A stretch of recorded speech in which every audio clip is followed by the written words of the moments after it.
Greetings and salutations, everyone, and welcome to tonight's second half. Before we jump into tonight's second half, a couple links. As many of you know, I rely on Patreon, PayPal, channel membership, and the merch to help the channel to continue to grow and go. Links to Patreon, PayPal, and channel membership is in the description below. Merch displayed directly under the video.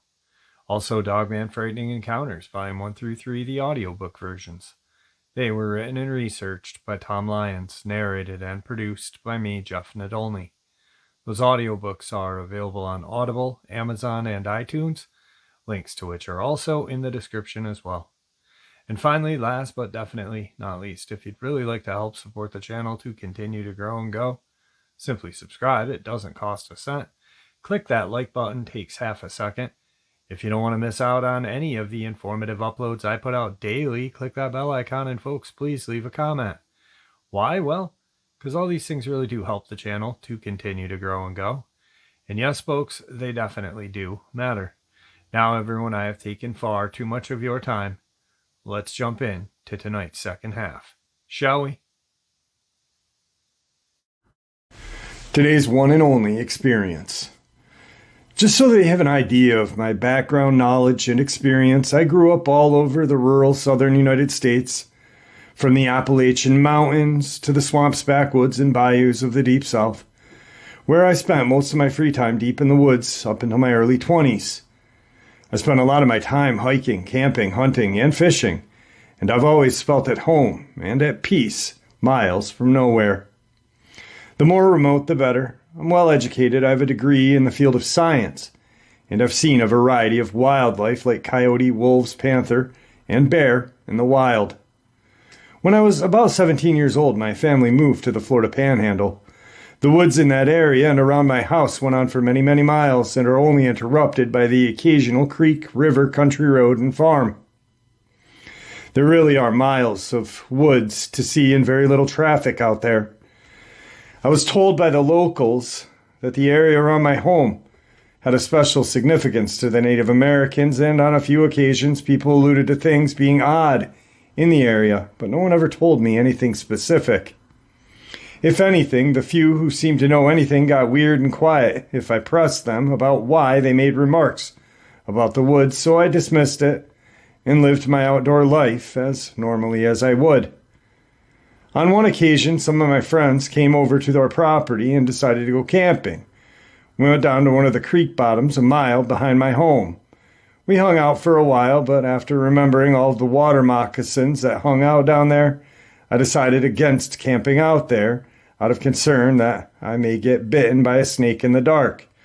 There were a lot of cottonmouth down there, and they became more active at night. So around dusk, myself and another kid went back to the house, and the other two were going to camp out there at night. Probably an hour after dark, the other two showed up looking shaken. They said they were going to sleep inside as well.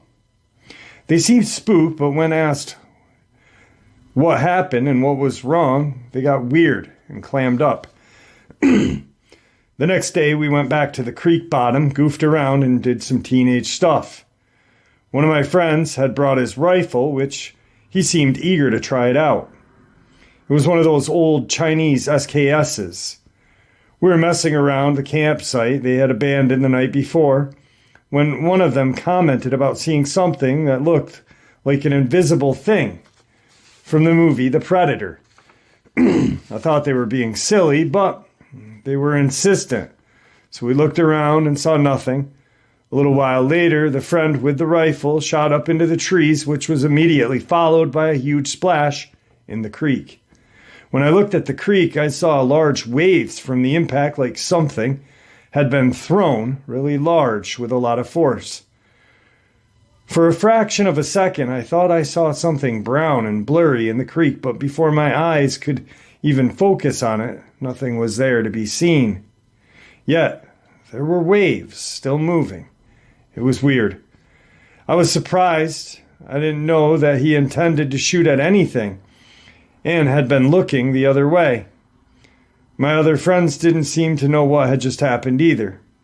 We asked him what had just happened, and he said that he had seen a large hairy thing on a large limb of the tree and shot at it. I know that was absolutely irresponsible of him. I asked him what he just shot. Was it a raccoon or something? No, he said. It looked like something out of the zoo, kind of like a big monkey or something, but it had a face, and it was looking at me. I must have hit it because it fell into the creek. All of this happened in less than a minute, and we ran 25 feet over to the creek, where Will had heard the splash. There was still a slight disturbance in the water, but we never saw anything. When I questioned the friend, he reiterated what he had seen, a hairy thing that reminded him of something similar to a baboon looking at him on the top large limb of the tree, but it repeated, it had a face and it was looking at him. He repeated, it had a face and it was looking at him. I asked him, what do you mean it had a face? Like a human face? He said, no. It wasn't a human, but it didn't look like an animal's face either. It looked like nothing I had ever seen before. It didn't even look like a monkey's face. It was different. We searched the banks and looked around, but didn't find anything. We even walked down the creek a good ways to see if he had killed something and maybe it floated away. But we never found anything, no blood, no tracks, no fur. But whatever had happened, he had irresponsibly shot at something, and even if out of surprise, it had fallen into the creek, but we never found a sign of it. It was shortly after this that things started to feel weird, a little eerie, and we called it a day. I never knew what to think of that event, and I think I had written it off as something had either just didn't make any sense, or some kind of crazy, or a very successful prank. I even asked the other two guys if they were screwing with me, and they swore up and down that they didn't know anything. One of them did see him fire the rifle, but didn't know what he was shooting at. He said that he had saw something fall in his peripheral, but when he looked into the creek, there was nothing there. Life continued on as normal, and I spent a lot of my free time hiking and exploring and looking for fishing holes off of that little creek.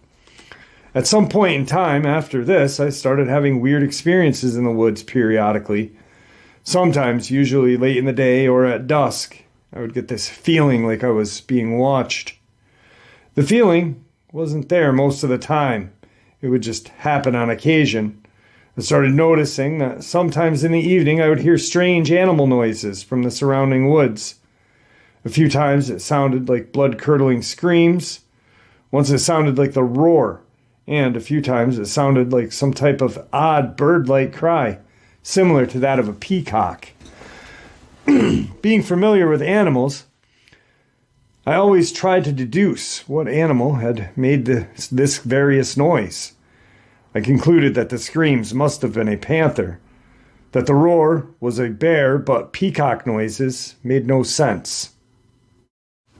There were 3 neighbors within the next mile and a half on that isolated road, and none of them had peacock. Then late one evening, I heard more of an intimidating scream than before. It just sounded bizarre and caused me a sense of fear and dread. The scream sounded like a woman being murdered.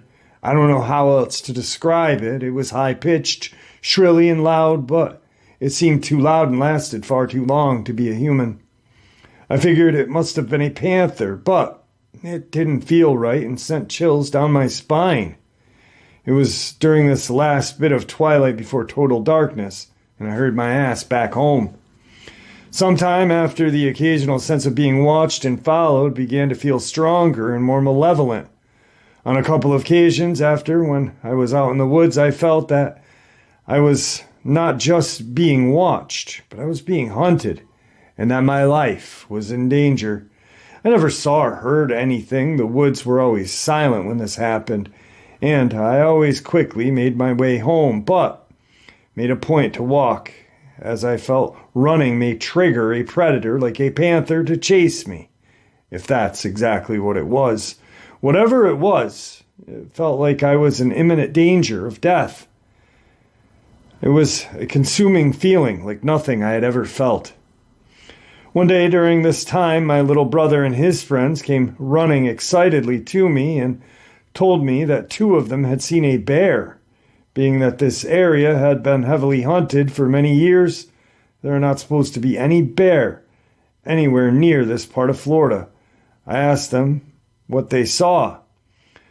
They said that they had turned around and had seen the hind end of something walking on all fours out of the edge of the forest. They only saw the very end of the creature and could only see the upper part of its back legs and its back right above its legs. They said that it was brown, it had hair, and it was far much bigger than a dog, so it must have been a bear. Again, there are no bear known to exist anywhere near here.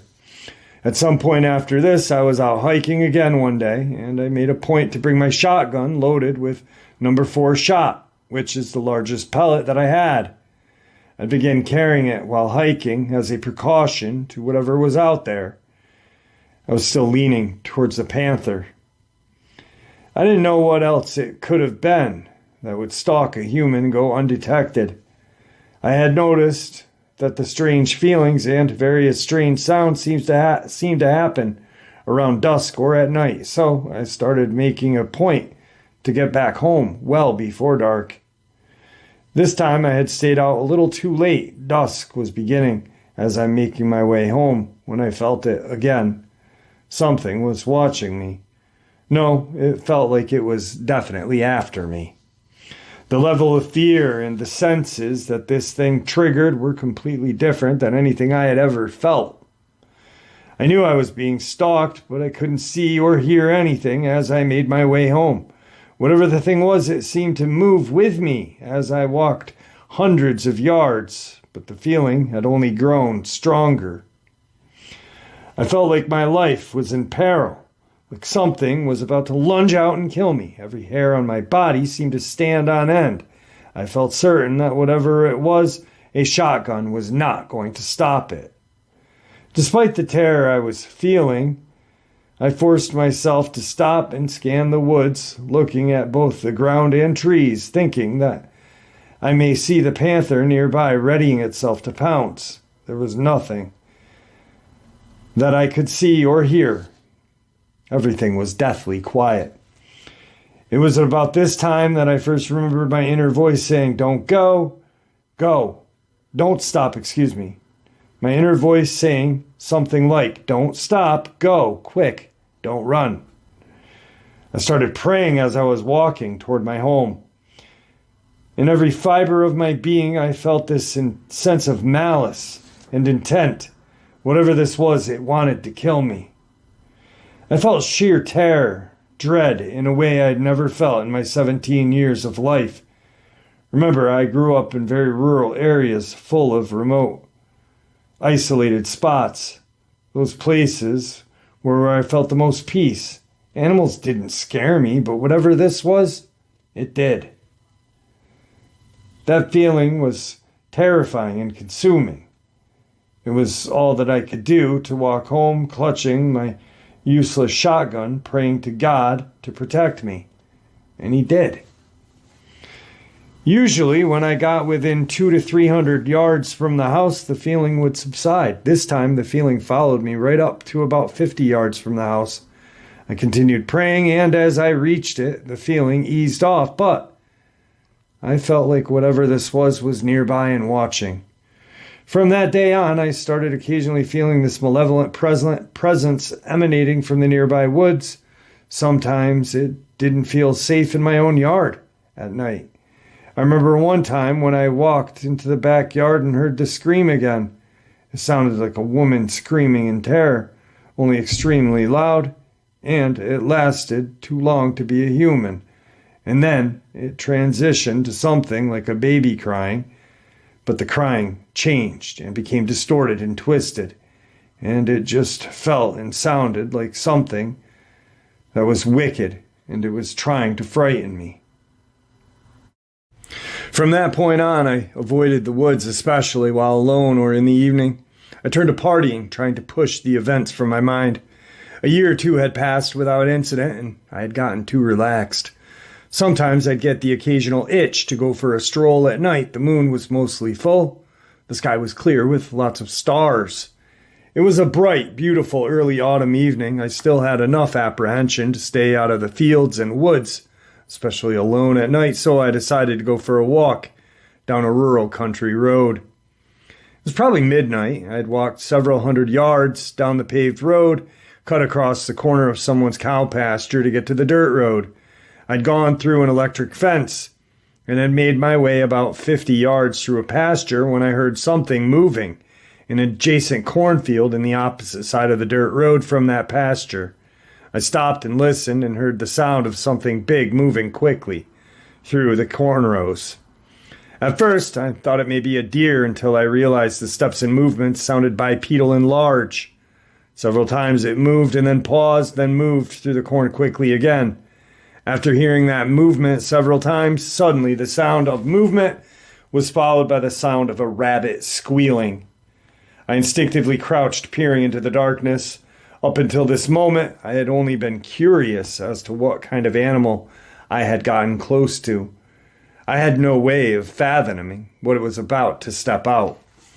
I saw a large bipedal figure walk out of that cornfield. It crossed the dirt road, stepped over the electric fence mid-stride without a pause or effort. In the bright light of the moon and stars, I could make out some details. Its head had a significant wolf-like feature. A long snout and pointed ears. It was much taller than a human. I'd say 7 feet, possibly a little more.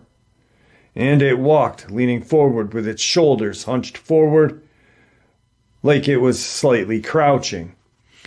It was covered in fur, but the fur seemed thinner or shorter on much of its torso and arms. I remember noticing that it had very lean and powerful muscular build to this thing. Its arms seemed unusually long and hung low as it moved, and it clutched something in one of its arms. I couldn't make out its color because of the limited light, but it appeared to be very dark. I even noticed a tail or whatever. It had doubled knees. These creatures are often portrayed having. Despite being a semi-bright night, a lot of its body from its waist down was obstructed in shadow. It crouched on the ground, clutching its rabbit in both hands, and I started hearing a wet crunching noise and realized that it was eating the rabbit. It was squatting low to the ground, holding it in both hands, eating it like you may eat a fried chicken drumstick and thigh with 2 hands. At this point, I guess it couldn't have been more than 40 yards from me. It's hard to remember details you don't think about for many years. I had on camouflage jacket, jeans, and I remember trying to make myself as small as possible, crouching and hoping that it didn't notice me when it paused and sniffed the air as if it had smelled something. Then it raised its head and sniffed the air again. It was at this moment I thought, shit, I hope it's not smelling my scent. At that moment, it looked directly at me and emitted a low guttural growl. I swear its eyes flashed red, something I had never seen an animal do without light reflecting in them. It was less bright than when a light reflected directly into the animal's eyes, but distinct enough I could see the red eyes briefly flicker in the darkness. This didn't appear to be reflected light. It appeared to come from within this creature for a split second and then disappear. Bizarre, I know. Looking directly at me, the creature stood up like it was challenging me and growled this low guttural growl that I heard from 40 yards or less away. At that moment, I felt fear overwhelming me. I had this overwhelming urge to haul ass back to my house, but something inside, something told me not to run. That if I did run, it would catch and kill me.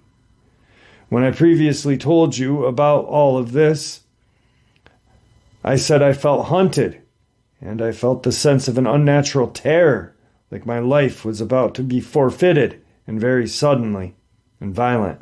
Well, now, it was like I was looking at the source, eye to eye. Somehow I knew that this creature was bad, a very wicked thing, and far more powerful than me. And something like an inaudible voice kept telling me that if I ran, I would forfeit my life. Walk, don't run, pray, stay calm.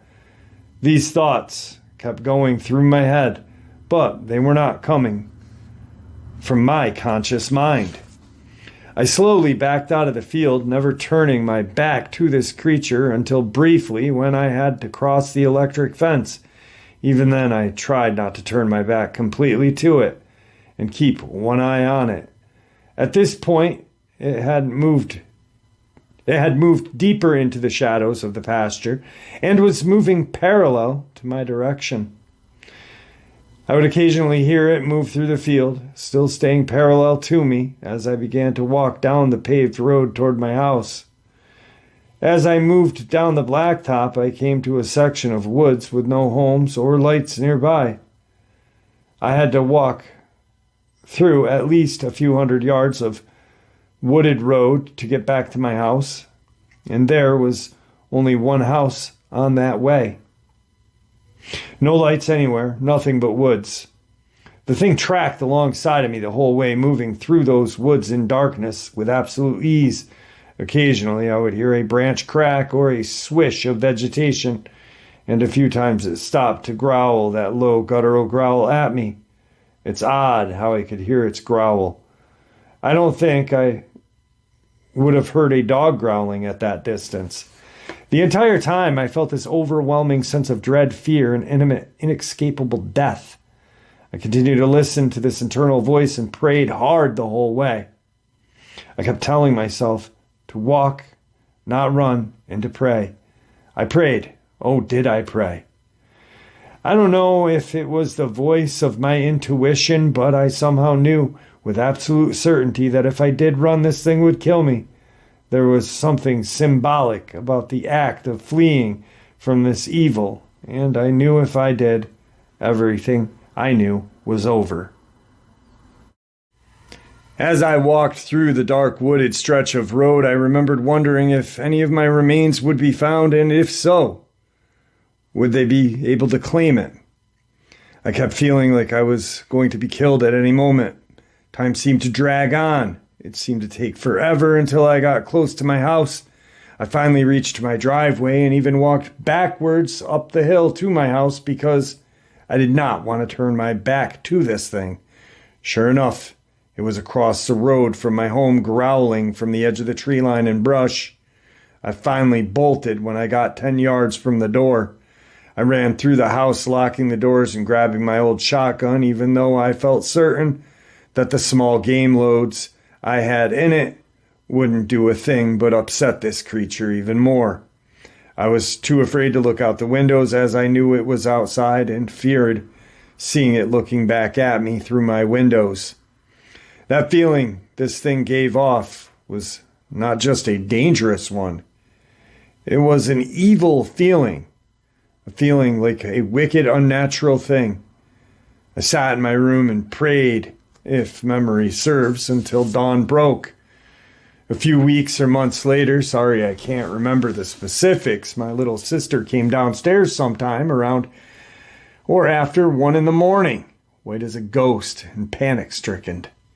She was terrified. You could see it all over her face.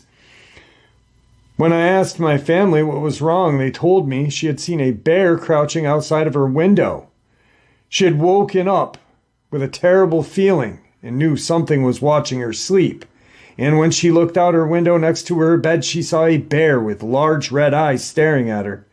My sister slept in a bedroom on the second floor, but the garage adjoining that part of the house was one story.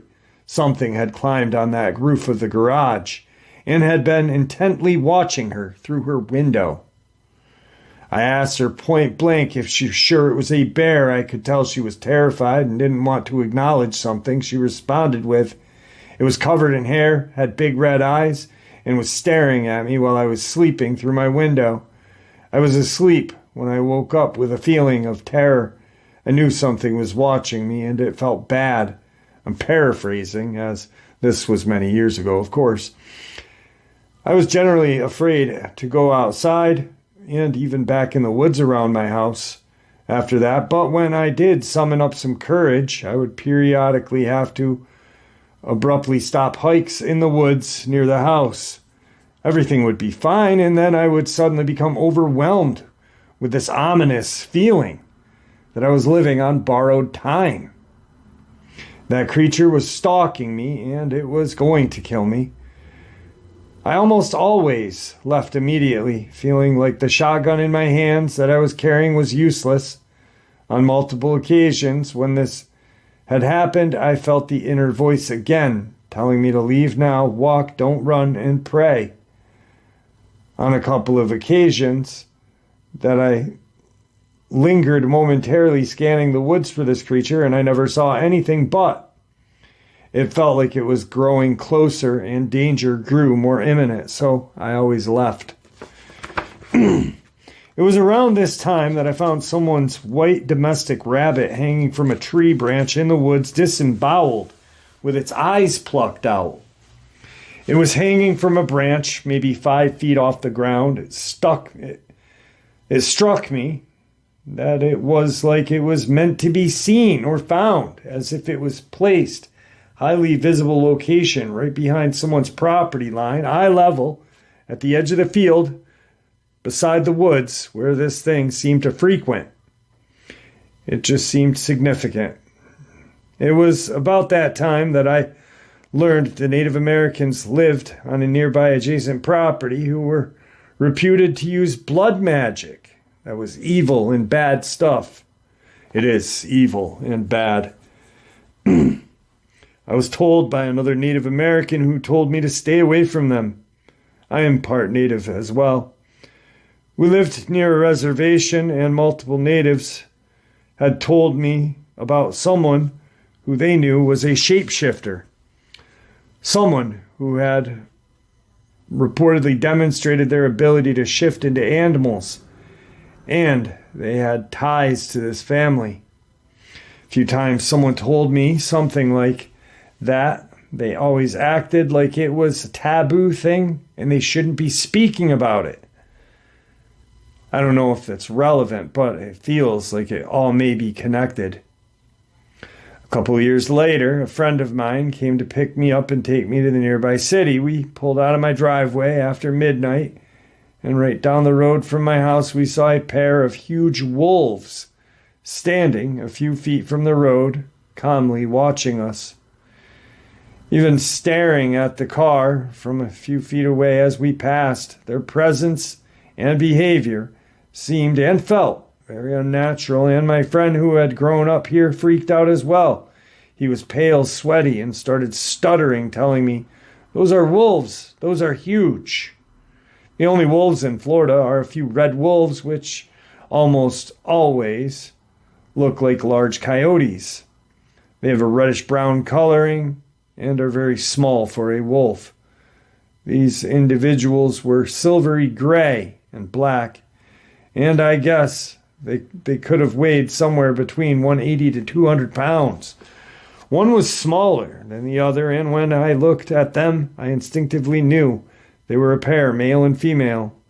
The red wolves aren't present anywhere near this part of Florida's panhandle, and this was something entirely different.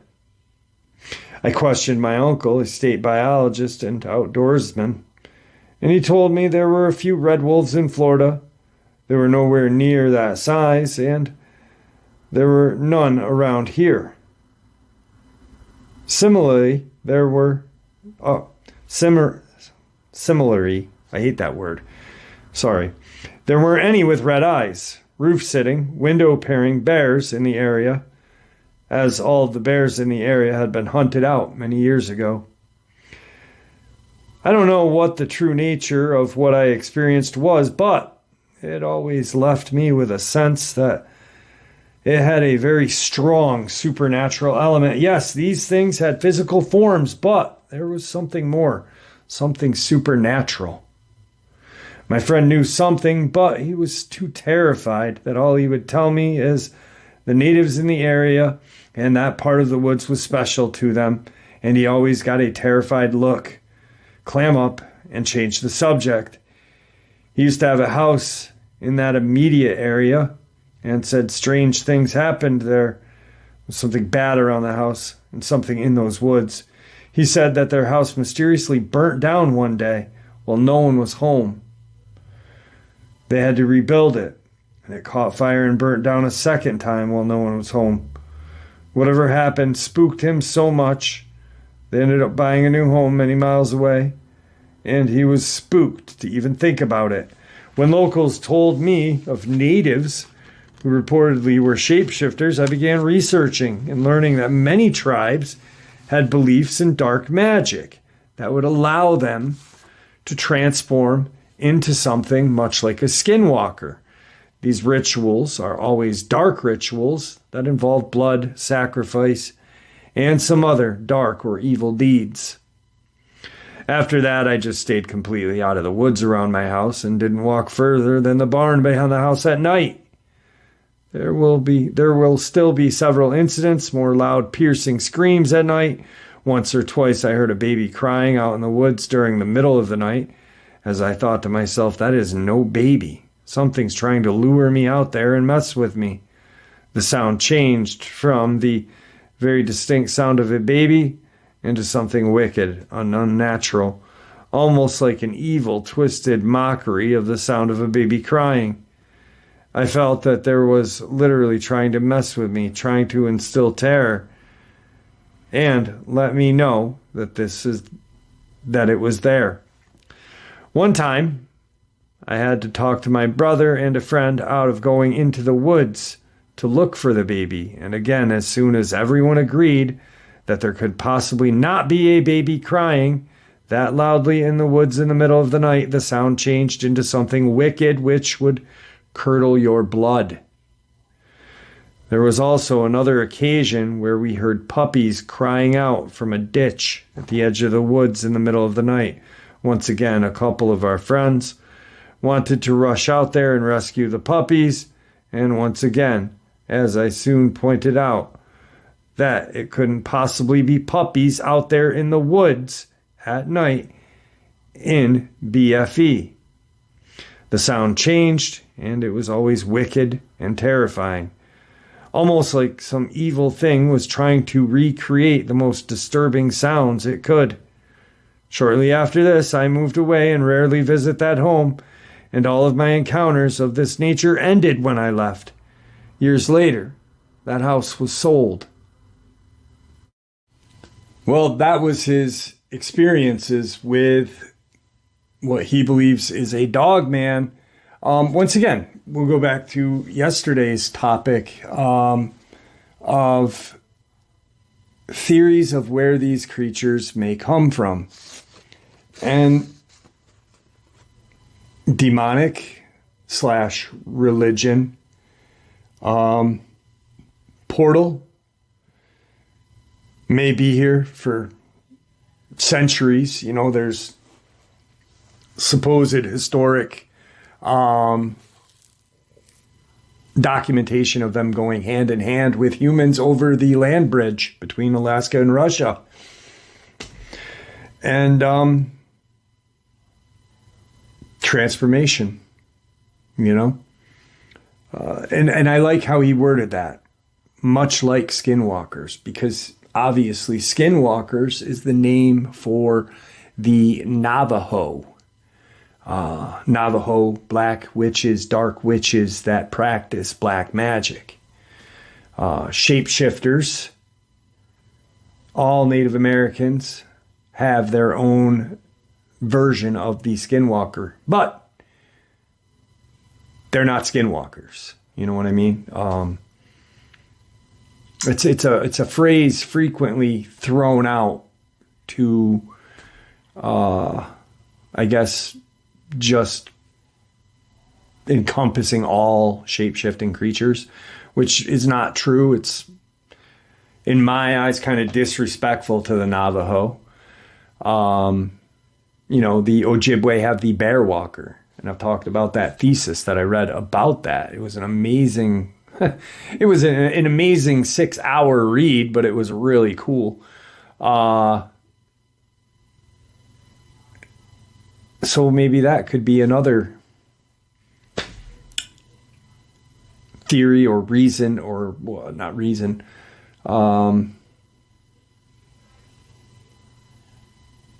explanation of where these things come from.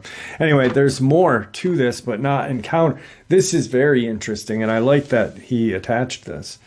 There are a lot of thoughts and beliefs that I have about these dogmen that I think need to be shared. You should not seek these things out. In my opinion, these are wicked creatures beyond most people's ability to handle.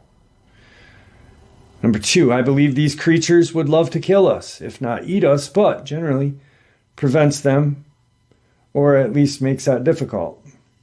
If not eat us, but something generally prevents them.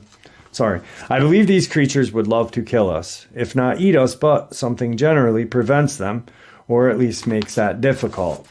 3, these creatures have appeared in tangible bodies. They hunt and feed, and so it would make sense that they can be killed. However, I think attempting to kill one would take a lot of firepower, be extremely risky, and I have a feeling your problems would only get worse if you sought out one to kill it. Number 4, they would seem to have the ability to hide themselves from us exceedingly well. I've said that many times. Everything this guy's saying, we say on a daily basis on this channel. I say it when I go out in the woods. How do we not know that there's one? Actually, there's an amazing picture. I've got to share it with you guys. Not today, but I'll make a upload about it. A subscriber had watched the last time I was up to where Tom Mezek disappeared. And he didn't do anything crazy with the video. He just made it black and white, slowed it down, and watched. And there almost appears to be a Sasquatch or something similar to that walking kind of behind where I was, off to the side when I turned and panned around. Pretty interesting. Anyway, back to this. Sorry.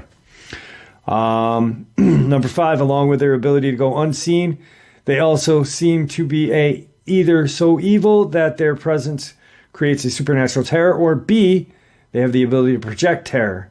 I had never felt anything like this in my life. It was not a normal emotion. Number 6, every time my life sense seemed to be in jeopardy, that voice popped up and very firmly, plainly told me exactly what to do. On a couple of occasions, it repeated itself when I didn't do what it said immediately, or things seemed especially dire. Up until that time in my life, I cannot remember ever having these voices talk to me like that, giving me instructions or telling me what to do.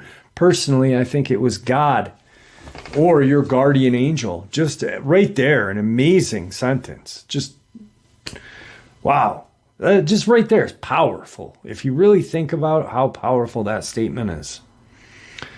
Whether it's praying or rebuking something in the name of Christ, sincerely turning to God seems to offer protection from these things. I've heard more than one person praying aloud or even rebuking them in the name of Christ has great effect.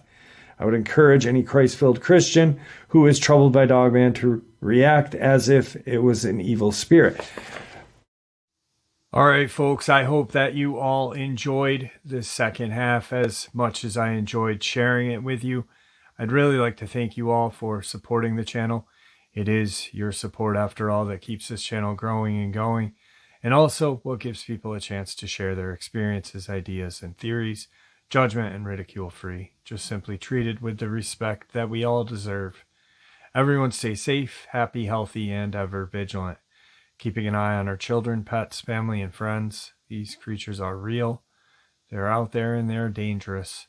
Share this information with the people you love and care about, and it may just help save their lives someday.